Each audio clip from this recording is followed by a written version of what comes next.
Good morning and good afternoon, everyone. Welcome to the MedResults Network 2017 Educational Webinar Series.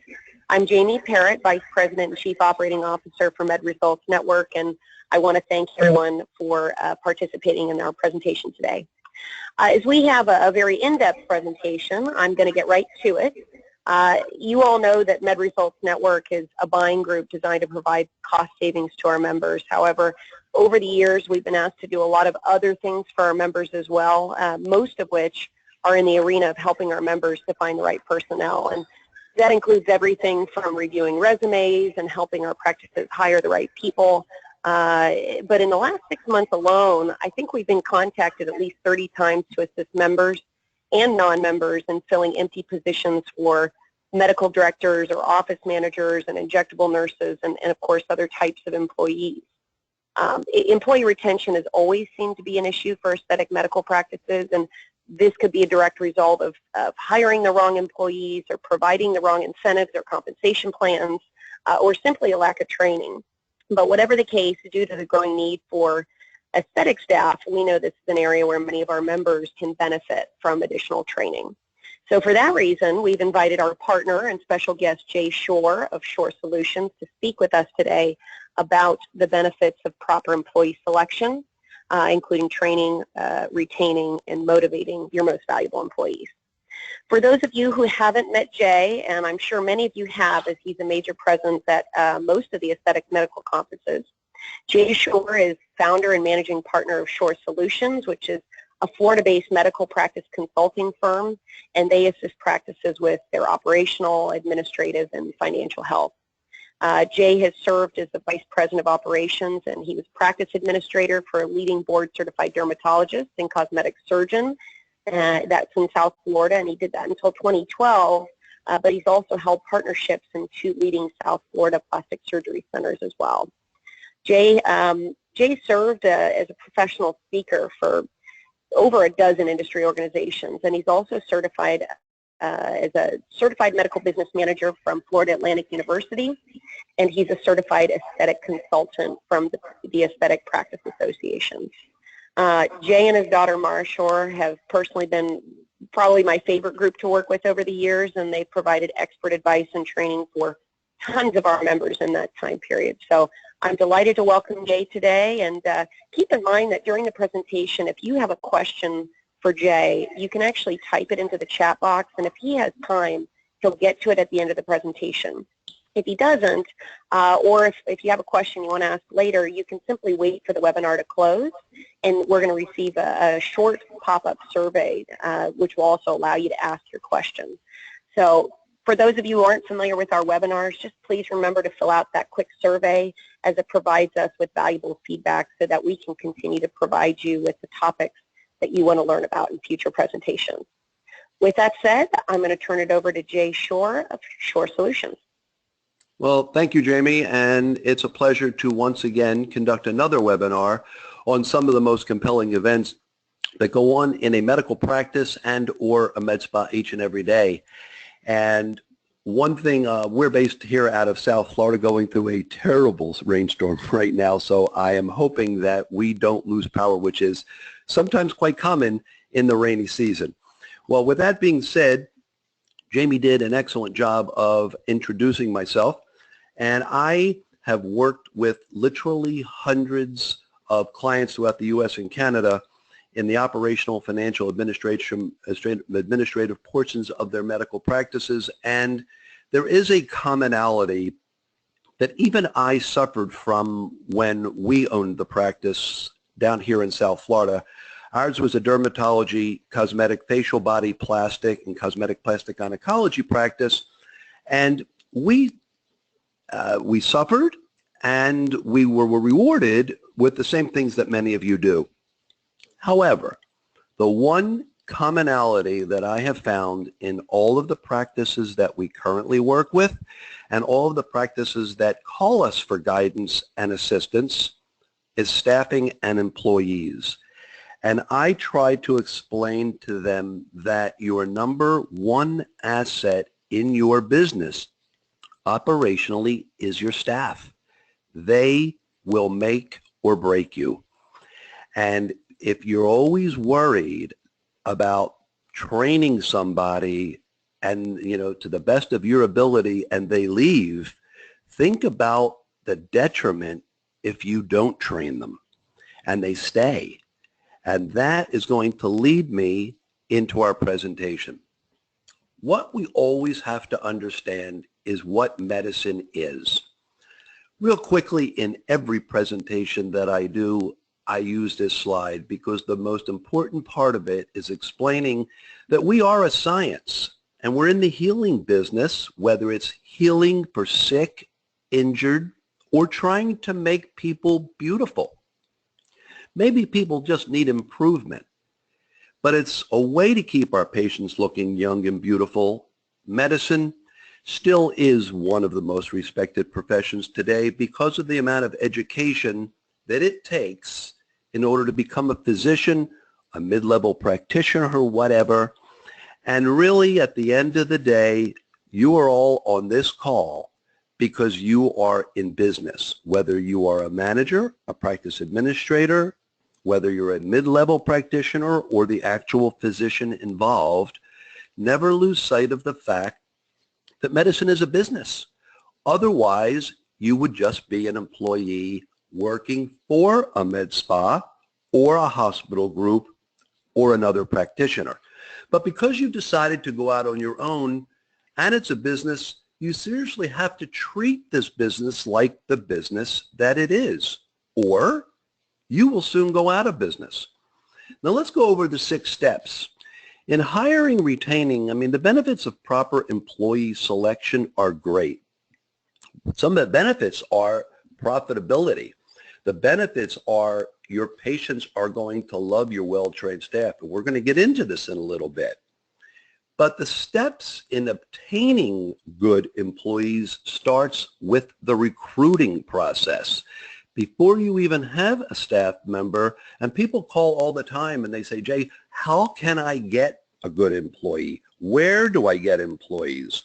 And one other common thing I hear all the time is there are no good employees or staff in Nashville or Beverly Hills or Hartford, Connecticut or Miami. We can go on, and I hear the same thing. There's not a good pool of people. Well, my answer to that is you just probably haven't gotten to the good pool of people, or they've been improperly trained. Why? Because you have no policies, procedures, and protocols in place, and we're going to get to that. So the recruiting process is how you make your initial selection. Years ago, the Sunday paper, that was the bomb.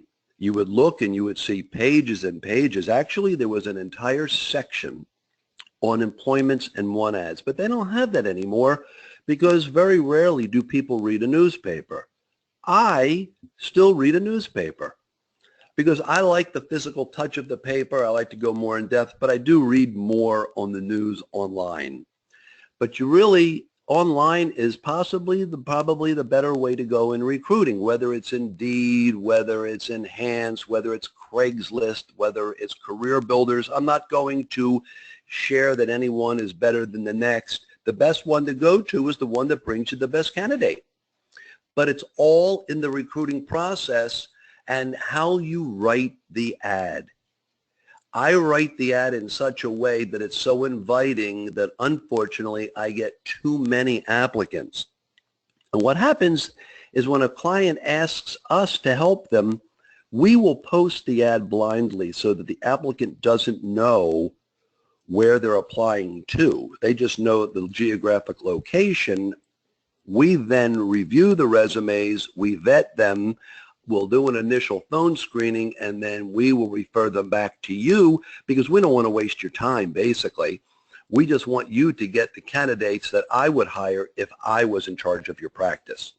And then you have to have, what are the considerations of employment? Are you looking for a specific gender? Are you looking for specific age? Are you looking for a specific educational background? Are you looking for specific industry-related experience? Depending upon the position that you're interviewing for, many of these considerations can change. The next step is your official hiring. You've gone through the recruiting. Now you've got the people that you have vetted, you've interviewed them. It comes time to hire, and you should always give them a formal offer in writing and ask them to respond and accept it. Now, I know many people say, but Jay, it's only a receptionist position. Well, I would challenge anybody to say that to me again after the next conversation that I will have with them. What do you mean it's only the receptionist position? Do you realize that your director of first impressions is what I call the receptionist? Outside of a physician or a practitioner is probably far greater, the best employee or one of the most important employees you have. Why? Because if that staff member turns the prospective patient and or existing patient off on the phone because the person doesn't hear the smile on the initial phone call, your doctor or mid-level or a practitioner or esthetician may not have a patient to treat. So now we make a formal offer. The formal offer that you give them has their job description. It has what you've promised them, all the benefits, all the pay, and you ask them to formally accept the offer, which then becomes part of their HR file. Next step comes the orientation. This is probably where most people fail. They actually have somebody that comes in, they sit with somebody, shadows them for a few hours or a day or so. They have no proper or formal orientation process in place because the person before them quit. They need a warm body to answer the phone, so they're not properly trained. It's, I don't know, let me check. The person doesn't know your website back and forth and how to direct that caller, doesn't know anything about credentialing the doctor, doesn't even know about all the procedures that you do, because you and I all know the patient many times knows a lot more about the procedure they're calling about than the person that answers the phone. So in your orientation, you've got to have a playbook. You would never see a baseball, football, basketball, hockey team, any professional sports team hire or recruit a player and have them start without going through practice runs or even a playbook. That's your policies, procedures, and protocols. This way, anytime somebody that starts that's brand new is able to read through this and know what it is that you do and how you do it in your business. It makes the initial onboarding a much easier process. It does cost more in the beginning to get it going, but it's a much smoother transition. Then you need ongoing training, because all the practices always purchase some type of a new modality, a new skincare product, a new big box, a new something sculpt machine, a new tightening machine, tissue tightening anywhere from the brow all the way down to your toes. And if you're going to bring in a new machine and the practitioner knows about it, and they trained the practitioner and they trained maybe a medical assistant, but your receptionist wasn't in on the training, what a mistake you've made there. Because now when your medical assistant leaves or your PA or your esthetician leaves and your receptionist stays, the person that's calling still doesn't know about the piece of equipment and how to possibly sell it. I know you say, well, my patient care coordinator is the one that does it. But if you have a properly well-balanced, well-trained staff, you can at least have the people answering the phones be dangerous enough to understand. That's the ongoing training and is a continual work in progress. And then incentives. What do you do to incentivize your existing staff? Because a lot of times that's how we can retain employees. Why do we lose employees and staff members? Some of the biggest answers I get is, I don't know. So when you don't know what you don't know, that makes it a little bit more interesting, because people want to know they're cared about. People want to know that they're respected. It is about money, but it's not always about money. So where do we find these people? Well, there's considerations in recruiting. A lot of times you may have a colleague or a friend, or you place an ad, internet, maybe industry-related sales professionals, your directors of business development from your dermal fillers, neuromodulators, some of your laser companies, whatever. But scrutinize these people very carefully because a lot of people lie on their resumes. And the interesting thing about it is I've actually had people apply to me in my former medical practice because I had it done under my consulting company, and they've applied for positions to work in my office, and they were prior employees of mine. And you would be shocked at the job description that they say they did in my office. And I know this person nowhere near did anything that they say that they were qualified to do. So it may not even hurt to get a third party to help you with that. Now, down here in South Florida, we are a trilingual area. You know, English, Spanish, definitely. And then, of course, there is Creole, and there's Jamaican and Patois, and there's all different types of languages. So now you want to know, when you're hiring, do you have a preferred language that you would like? Because we used to get so many calls, and the answer would, do you speak Spanish? Remember, we're in South Florida. And the answer is, let me connect you with somebody that does. I personally did not speak Spanish, but I always had somebody that worked in the office that was knowledgeable about conversational and medical Spanish who did. And then I like to see about past employer references. Now look, when you ask for regular references, nobody's going to give you a bad reference, because when you call them, that's exactly what you'll get. But I always look for past employers, and I look for gaps in the resumes, because I would want to know, you worked here for a certain period of time. Who can I call at that location? Now, when there's a gap, I always question why there's a gap, and there's simple reasons for it. I had family issues. I had personal health issues. I went out on maternity leave. I had to take care of a sick person. My husband got transferred. We had to relocate. I understand all of those.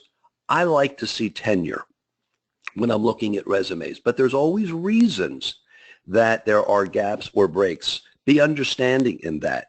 I'm always very leery with multiple employers in the same year, and I'm sure all of you can sympathize with me when I share that resumes I get may show 6, 7 employers in 5 years. Do not hire them, regardless of how desperate you are, because your company name will be on that resume on the top to the next employer. You want to know, are there scheduling conflicts? Sometimes you might want to stage your scheduling. Early shift, a mid shift, possibly a late shift. You may have some people who have daycare issues, and they have to be out by a certain time because they have to pay overtime past a certain time, or they can't keep their children in at a certain time. Always be careful of the person who comes in and says, I have no daycare problems at all. My mother, my aunt, my grandmother can take care of my child. I have found this to be very dangerous because there's always an issue that happens at the end. Now, I'm in no way saying not to hire somebody with children. I don't want to go on record saying that. I'm just saying be careful about people who tell you they have family members versus daycare, all right? Because you can always switch daycare and things happen. Family members get sick, family members pass away, family members move. And then that can change the whole magnitude of your office. And then lastly, how well do these prospective people get along with others? Very good idea is to have your staff interview these people too. Even your director of first impressions or a medical assistant. It's very rare that anybody that you hire isn't going to interact with every member and level of staff in your office. One of the things I always try to make sure of is, does your staff know of what your future vision is? Or are they coming to work every day and just doing the same thing over and over again? Do you share things even with your directors of first impressions and your medical assistants about new products you're thinking about getting, new skincare products that you're thinking about selling? Do they know about them? Well, if they know what your goals and objectives are, how can your staff help you to achieve these goals?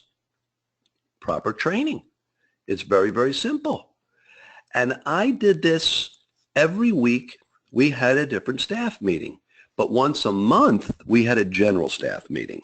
And when we had people come in, naturally they would come in, the skincare reps, laser reps. It was a nice way for them to buy my staff lunch, but also we allowed them 15 to 20 minutes of pure staff time to go over the objectives of what they wanted to cover, and then we dismissed them, and then we covered operational administrative issues within our own office.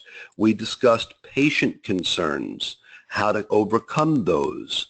We discussed financial benefits. We discussed price changes so that we're not quoting old prices. We discussed future advertisements that we were going to do so that when a patient calls, your staff knows what's on special. We had copies of all of our specials and current advertisements in the break room, the lunchroom, so that at any point in time, they all knew. So how do you start this process of hiring and retaining the employees? Well, all of your pre-employment steps have been met already.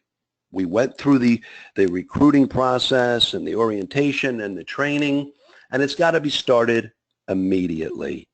Don't wait. And your training has to be clear, it has to be concise, and it has to be consistent. Please don't send different messages to different people, because your staff will talk.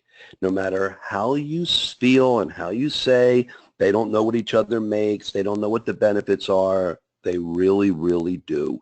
And many times staff members become personal friends. It's great because they can work well together. It's very dangerous because when one leaves, they can take your staff with them. I was able to get 4 wonderful staff members that stayed with me for 8 to 10 years, all because I hired one person and she took 3 of her friends with her. It was a competitor pretty far away, but this is a business decision that I had to make. I didn't recruit them. They came to us.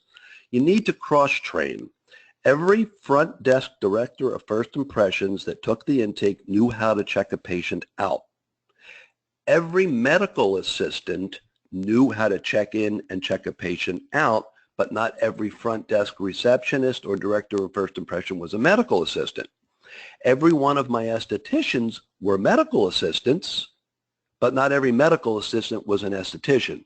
The reason that I forced my estheticians to become medical assistants is in the event that there was an unscheduled time, I would put the esthetician in and they could speak of the wonderful services. And in the event that a patient said the typical quote unquote, "Can you do it now?" the answer was yes. And therefore, we would take that patient from the exam treatment room to the other side of the office where we had our aesthetic practice. Explain your zero tolerance policies. Number 1, drug-free. If we are a drug-free program, we were.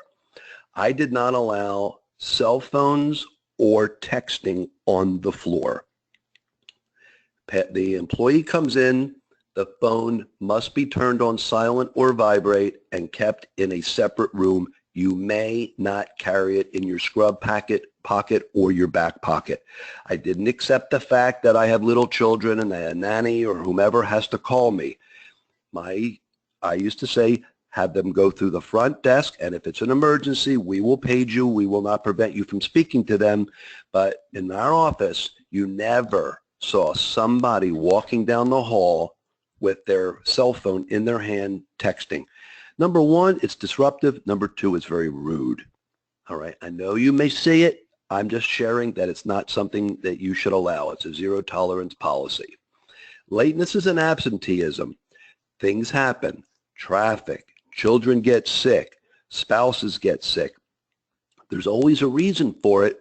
but you should have a policy that states you will accept this, and after this happens. Be clear, concise, and consistent. Because when it comes time and there's a terminable offense, you have to be able to back up in writing what it was that you are writing them up for: verbal warning, written warning, suspension, termination. It's the only way that you can avoid a potential labor lawsuit, unemployment if you want to fight it. Many times, if I laid somebody off or terminated them, I didn't fight unemployment. I hope that they got a job really quickly, because fighting unemployment took too much time out of my day. And always acknowledge a 90-day probation period. The purpose of a probation period is in the event that you want to terminate them under 90 days, in certain states, you're not subject to paying their unemployment. But seriously, you will know within the first 90 days whether or not this staff member is a valid, valuable member of your team, and whether or not they're a team player, or if you just need to get rid of them. I suggest you have an employee manual, and make sure that all employees have a written copy of it. If you have a copy, then if you don't want to put it in writing, then put it in a Dropbox or whatever cloud-based system you have. You give them access to it. You can always restrict it. This way it cuts down and saves on paper, but you have to have them acknowledge it, that they've received it. If you want to give it to them in writing, you can always make corrections to it at any point in time when your practice changes. But this way, no one can ever say, I didn't know.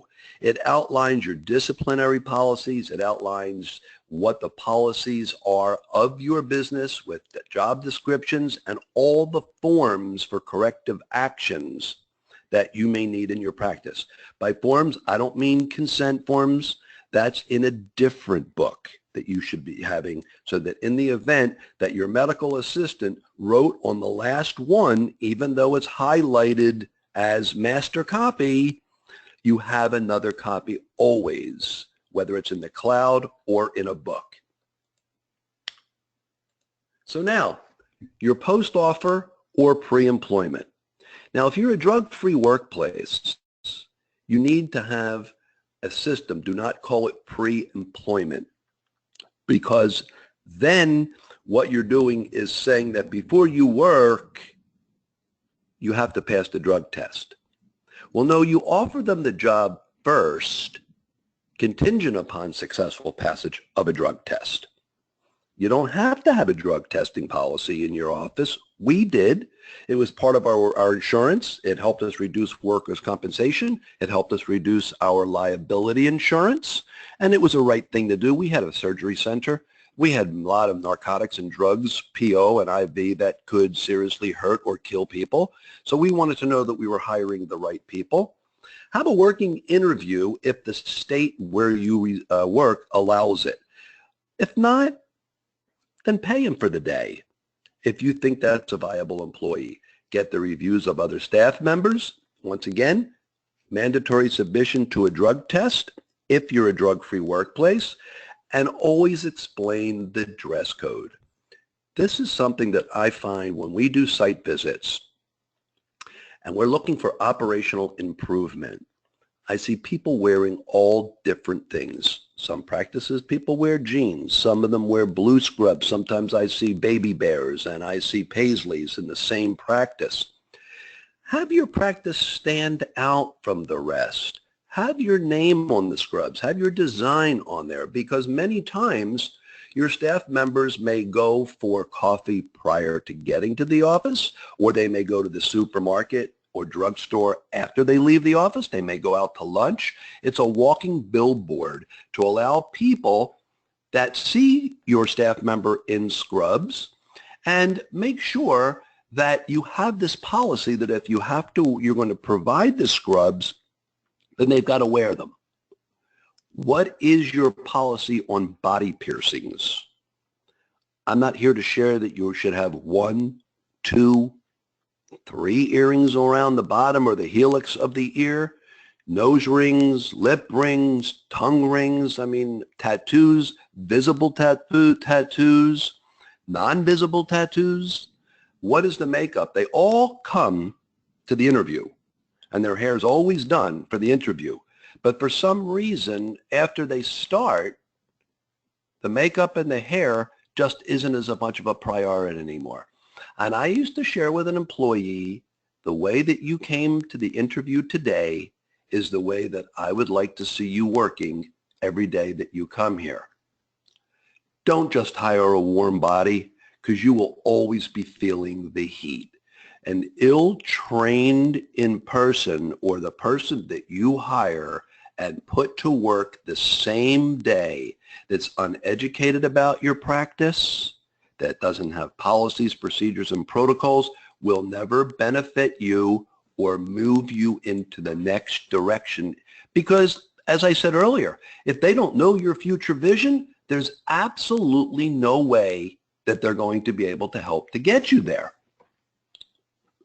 Does your staff look like they're there as a group, or do they look like they're all there individually? Like I said, scrubs, details. Pay attention to these details. And do they love what they do? Do they walk around with a smile? They certainly wouldn't walk around in my office with their head down on their cell phone texting. All right, so a patient can feel the lack of synergy. A patient can feel the unease. A patient can feel when they call and your director of first impressions when they don't hear a smile. And maybe it sounds like the patient feels that they're an interruption of your staff member's day. I personally get very turned off when I call somewhere and I don't feel like that person that's answering that phone is going to be able to help me.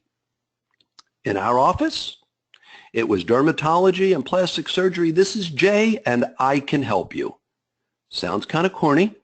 However, I have allowed that caller to know that they've reached the right person because I can help them. It was a closed-ended statement, a closed-ended comment, and even if I can't answer that question and every staff member answered it the same way, what I can do is direct them to the person who can, and that is how I can help them. And when it came time to put them on hold, it was never doctor's office, can you hold, or just hold. It was always, if you could be so kind, it would be my pleasure to transfer you. And you wait for acknowledgement. Also, when the person calls, are you a new patient or an existing patient?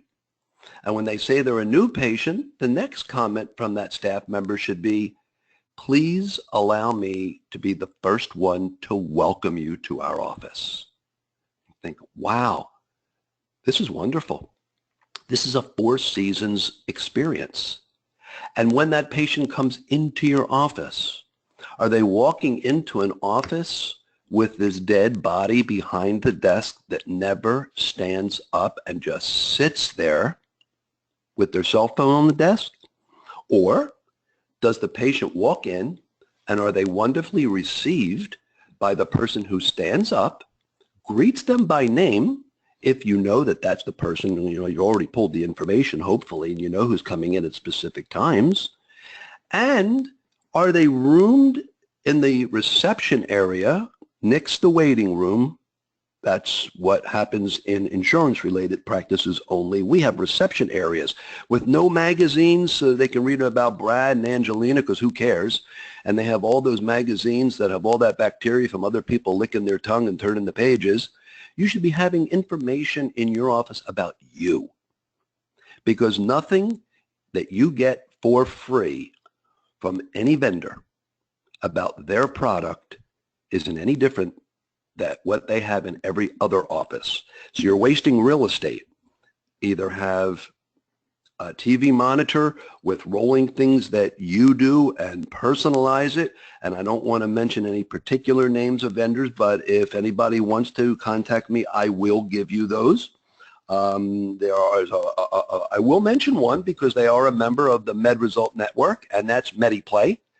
And what happens is that is a TV with a control panel, and you can personalize it and have multiple meshes and wonderful things about your practice. That is your chance to advertise. Why not advertise internal advertising to the people that you already have in your office versus spending all the money to advertise to external patients? I'm not saying you shouldn't do that either, But while you have people in there, why are you giving them an opportunity to read about stuff that pertains to nothing about your practice? So knowing that your patients will spot an unhappy group, everyone has to have that smile, and the prospective patient and current patient answering the phone has to be able to hear the smile. We talked about an employee policy and procedure manual, and I mentioned, is it clear, concise, and consistent? Now, here is all of the items that we have spoken about. Orientation, it has to be taken seriously, and it has to start from the very beginning, day one, so that there are no questions about how your business runs. And everybody should know everybody, no matter how large of a practice that you are. Your physician should be introduced to every staff member, and your staff member should be introduced to every physician. The main thing that every level and staff member in your office should do is know your website inside and out. I had training, and then you had to read my website, because it's important that the staff member is able to direct my patient and my prospective patient to where they can get that information on the website. Don't let the patient and prospective patient know more than your staff member. All right? So have clear, concise, and consistent job descriptions and policies and procedures, and then reward outstanding performance. There's many ways to do this. You can do this at staff meetings. Some people are shy and they don't like to be recognized. But I had certificates. Every time we did models of training and everything we did, I gave personalized certificates to people with their name on. People love to receive awards, even if it's only a parchment paper certificate with their name on it. Our practice won the Allergan Award, Practice Award, for 7 years running. And if anyone knows anything about that Allergan Award, is they give you, as you know, it's for patient satisfaction, and it's how you stand amongst your peers. And we would get the certificate in the name of the practice. So I took it to a printer, and I removed the name of the practice, and we had it blown up on a board, and we had everybody sign their name to it with our practice name, and every staff member got an identical certificate with their individual name on it. Why? Because we could never have won that award without each and every one of my staff people. It wasn't the doctors. It wasn't just the receptionist or director of first impressions. It was everybody. There's a reason why certain baseball teams, for example, the pinstripe New York Yankees, have never, ever had the names of the baseball players on the back of the shirt. Think about this. Many teams do. And the reason for it is George Steinbrenner, who was the owner of the team, said, you play for the name on the front of the shirt, not the name on the back. And that's what I always wanted my staff to do. We will compensate. I promise to reward you, but your main goal is to improve and make my practice much more profitable. And I believe in rewarding people. It could be with extra PTO. It could be with a gift card. It could be with an additional, gas card for your vehicle. It could be any number of things. You do your continued training. Now, do they know the local, state, and federal laws of accrediting bodies if you need accreditation if you have an on-site OR? If you do, allow every member of your team to know the name of the accreditation, and you may think they know, but when I call practices as a partner to MedResult Network, and we call practices to enroll them into this wonderful buying group, there's two questions. Number one, do you have an on-site OR? And if not, do you take it to an external OR, meaning a surgery center, or to the hospital? No, we have an OR on-site. Well, is it accredited? I don't know. Or yes. Well, by whom? I don't know. Well, see, the patient has already done the research. So when they have called Dr. ABC and find out that they are AAAHC, or if you're a plastic surgeon and you are accredited by the Quad A HC, then people already know that. If you are state registered in the state of Florida, you're not accredited, you are registered. And you have to understand the laws. You may not state that you are accredited in the state of Florida if you are state registered. You can only be accredited by an accrediting body. And if you use outside sources from vendors or the internet, attending webinars just like this, yes, it's an investment of time in your staff member for 45 minutes or an hour, but what value when you have educational content that industry experts can provide to your staff that you may not be able to provide yourself?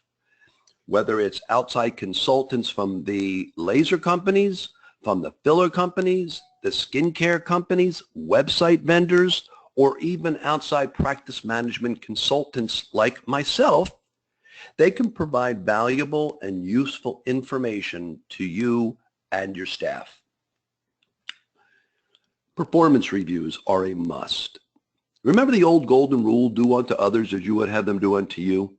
Well, you need to replace that, because really you need to do unto others as they would want done unto themselves. Why? Because what you want done to you may not be done what I want. So I have to be very sympathetic to what is it that you would like. And that's what I have to focus on. As long as it's somewhat similar or congruent to my way of doing business, it's not illegal, it's not unethical, and it's not immoral. And that's how we usually run our businesses, and that's how I personally run my life. So ask yourself, would I want to work for me? I don't think so. You know, I'm too tough, or I don't know that I could tolerate somebody with a temper like that, or absolutely. I would want to work for me because I'm generous, because I care for people, because I'm sympathetic to your needs, and I pay higher than anybody in the industry. And how could I come up and guarantee that? Well, I used to post jobs for ads that really didn't exist in my office. And I did it for two purposes. Number one, it really gave me a bench strength. So in the event that I needed to hire additional people and or for replacement, I had resumes. Secondly, people who came in to interview sing like canaries. And they will tell you anything that you want to know because they're looking for a job. Now, I never asked real personal things about the practice that somebody would come back to me and say, you know, you have a heck of a nerve, Jay, because you're taking trade secrets. I would never ask that. But I always wanted to know what my competitor was paying. And then I always made sure to pay more. Why? Because staff will never, ever leave me over 25 and 50 cents an hour. Now, you might think that sounds silly, but for the person who's making $10, $12, $14 an hour, 50 cents to $1 an hour is a lot of money. And I ask this question, why is it that you are always willing to pay a new staff member that you interview with experience more money than the staff member who asked you for a raise and you didn't want to give them the few extra dollars because you felt that several dollars an hour raise was pretty egregious? If they were making 13 or 14 and they wanted 17, you're saying, oh my God, that's a 25% raise. I can't do that. I can give you $1. But then if you had somebody with a lot of experience that came to you, you'd be willing to pay it. Well, what about the experience of the person who asked you for it, your dedication and your loyalty? Is that not worth something? Remember one thing. Employees come to you. It's a use situation. An employee uses you for a paycheck, and you use an employee to provide labor and service. That's the business side of it. The moral and ethical side of it is that we are a team, we work together, and mutually we reward one another. And therefore, we need to reward people with pay, benefits, bonuses, and let's do performance reviews. You can do 2 a year. One could be monetary and the other one is for whatever improvements might be needed. Is it fair to a staff member to have a once-a-year review and you tell them everything that they did wrong, but never during the course of the year did you ever give them the opportunity for guidance and improvement so that when it came time for that annual review and their raise, they've already met the needs and the objectives that you felt needed improvement. It's also a time that you can share with them, you know, we had this talk about 6 months ago, and I asked you, how could you improve? You gave me this, I gave you that, and you still haven't improved. So we need to put you on warning, and if this continues in our next review, we may have to alter the way that our relationship is.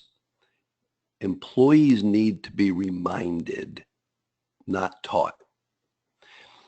If you treat your employees like a mushroom and keep them in the dark, it's entirely possible that you're going to get precisely the work that you deserve in return. And you know what you get and how mushrooms go. So next, have the staff member that's being reviewed give you a review of themselves first. Give them a copy of the review and ask them to rate themselves. I know when I used to be reviewed, I was very tough on myself. And usually people are, like I said, twice a year. Once can be monetary, the other is not, and it's just results driven. Don't ever make it a secret. Allow them to know where they are. How's their appearance? How do they do with their work environment and safety? Do they come to you and say there's a frayed cord, there's a broken lens on the goggles, or do they just leave it on the floor and they'll walk by the paper clip and they'll walk by spilled coffee 100 times and nobody cleans it up? It happens in every practice I've ever walked to. You have hole punches from forms. Next thing I know, there's little circles on the floor. So here are some things that you can use in your job performance. If you want copies of blank performance reviews, email me. I'll send them to you. The purpose of these webinars is to help teach and to educate. That's why MedResults does that. It's an added value to their members. Now, upon the conclusion of your performance review, you should ask your staff the following. What were your highlights in the past year? Let them tell you, because if they've done their review prior to this, everyone will be able to tell you how great they were. Just ask them. And then what could they have done to improve their performance from this past year? And what are your goals for next year? And beyond that, you should also have these goals for next year. And it shouldn't necessarily be percentage-based because sometimes it's easy in the beginning to increase by 10, 20% when you're very low. But when you're rocking and rolling, that extra 10 or 20% increase can be very difficult. Understand, the more revenue that we do with the same amount of fixed costs, the higher percentage our profits will be because we've already met the fixed cost criteria. So we need to be able to reward, praise, and incentivize. And the reward can be in the form of verbal, it could be written, it could be certificates, it could be gift cards. Incentivication can be pay, it could be any number of things. So what makes an employee lose productivity? Well, how many of your staff really feel appreciated in your office? Do you tell them how much you really care? It's kind of like home. Boyfriend, girlfriend, significant other, domestic partner, husband, wife, whatever. Do you tell them every day how much you care about them, how much you love them? You know, everybody wants to feel that, and it's always nice to hear it. Well, you know, honey, you know I love you. I hear this a lot too. Well, why don't you tell me? Make me feel appreciated. I don't want to stay here anymore, and when I interview people, because I don't feel that I can go anywhere, I'm always going to be at this front desk forever. I want to be a medical assistant and let me shadow, or I want to be a surgical tech, or I want to be a patient coordinator, or I want to be an administrator. Well, what have we done to help this person get there? Well, this gentleman right here definitely feels undercompensated. I call him the two-ear elephant. He opens up his pockets and there's his ears, meaning he's undercompensated. He has no money. And the job is not a good fit for their skill set or personality. You know, when you say job, it could be position, because you may have a person who is as an excellent front desk director of first impressions and you promote them and they fail miserably. Why? Because they weren't cut out for that. Or you may have a medical assistant or an esthetician who becomes your patient care coordinator. Well, they were improperly trained because they were okay as providers, but they really never understood the psychology of sales and what it took to be able to convince that patient to upsell the upsell. People sometimes become confrontational when it comes to selling, and they don't like to sell. So because you're good at one position doesn't necessarily mean that you're going to be good at the next, unless you both want it and you train them properly. Because you may have to make sure that everything you do, if you're going to put somebody in another position, train them, have that job description, and put it in writing. When you pay peanuts, you get monkeys. And I know this might sound corny, but that's exactly what you get. And I hear people telling me, oh, I can get people all the time. I pay them $10, $12 an hour. And yet they've got a 30 to a 40% turnover in their staff. That is terrible, because through MGMA, it states that it costs a minimum of 25% of a new starting employee's salary to have that person come on board. Why? Because they're really not effectively trained for the first 3 months anyway before you can put them and have them know about your business in out. Well, 3 months is 25% of their salary. So be very careful that if you're going to pay somebody, make it worth your while. Gallup states that 50% are more likely to have lower turnover when you work as a team. 38% are more likely to be have higher production, and 44% are more likely to earn higher customer satisfaction scores. I don't necessarily like percentages because I like to know numbers. 50% could be 1 of 2, or it could be 10 of 20, or 50 of 100. If I have 50 of 100, I don't want that 50%. I want higher percent. So those are just stats that Gallup came up with. So how do you boost your morale? Have staff lunch meetings. Provide the staff with their meals, whether it's from a vendor or whether it's comes in from your local deli or whatever, and have meaning to your meetings. Have an agenda. Don't go into a meeting without a written agenda for somebody to follow, and follow it. Use your vendors' support. There's so many vendors out there. I'm sure you see them coming in all the time. And they can come in, and I have one client that has a vendor that comes in, a different vendor every day, and supplies meals for their staff. It's a very large practice, but there's a different vendor every day. You can also do complementary procedures on your staff. Now, if you're a plastic surgery practice, I'm not suggesting that you do full lipo, tummy tuck, breast aug, eyelids, or stuff like that.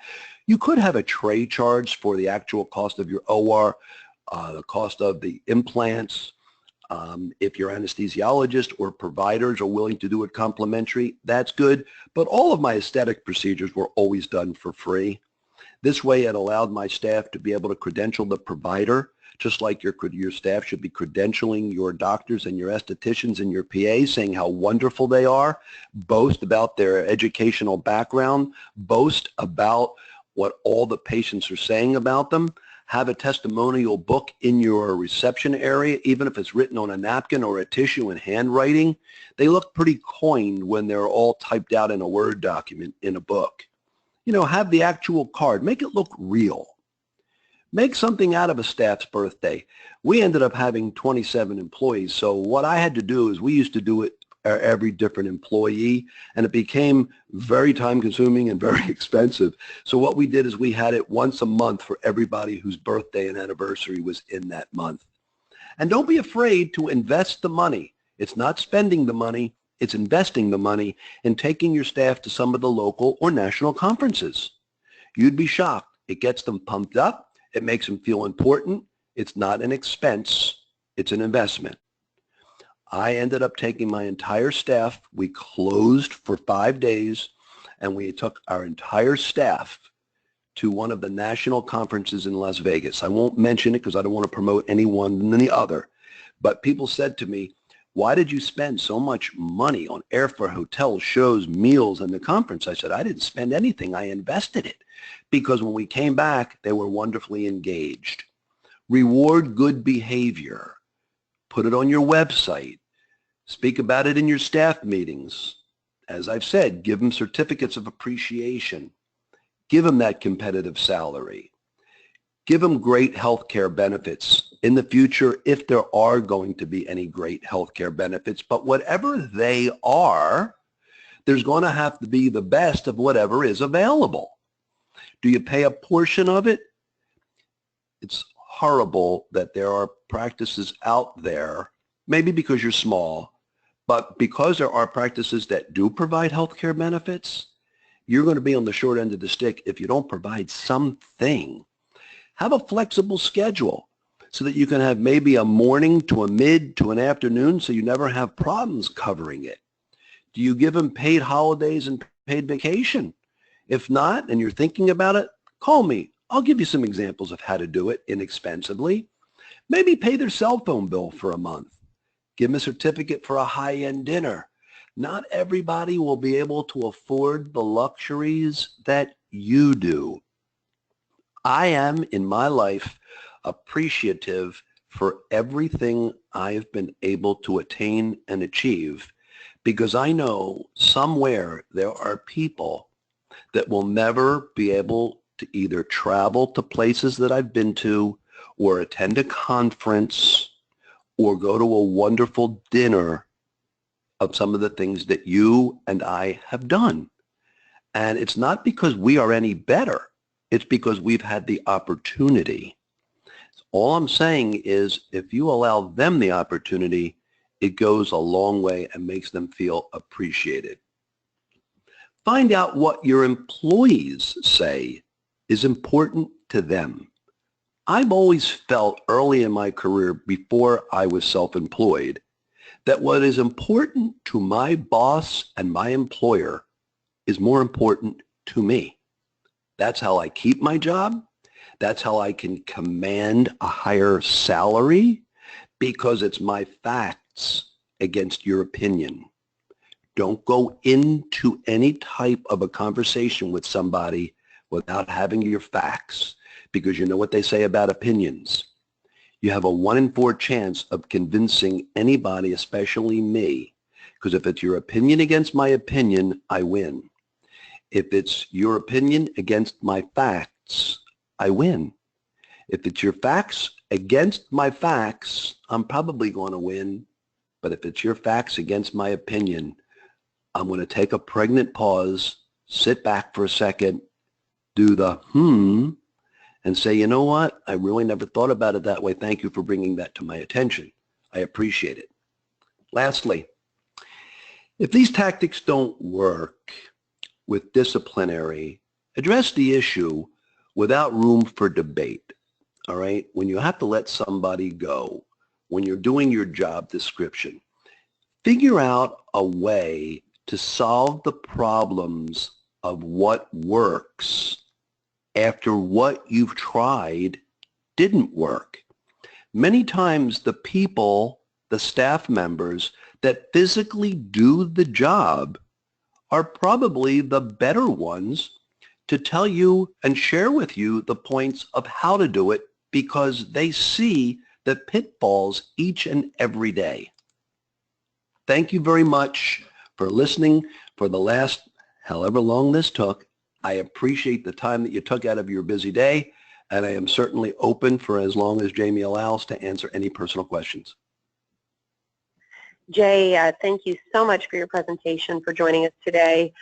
There was a lot of information there, so what I will do is, I see somebody's raised their hand. If you do have a question, what I'm going to do is unmute you if you've raised your hand. If I don't see any other raised hands, then what we'll do is we'll close down the presentation today. And if you do have questions, that survey will pop up with just a couple feedback questions for you, and you'll have an opportunity to type in any questions that you may have for Jay that you'd like answered on your own time. So I'll give you the opportunity to raise your hand if you'd like him to answer a question now, which I'm going back, and looks like we don't have any immediate questions. So with that said, thank you again to our attendees for staying with us this last hour, and to Jay for presenting. And I wish you all the very best. 4th of July next week. Have a happy and safe holiday. And we will come back with our webinars in about 2 to 3 weeks.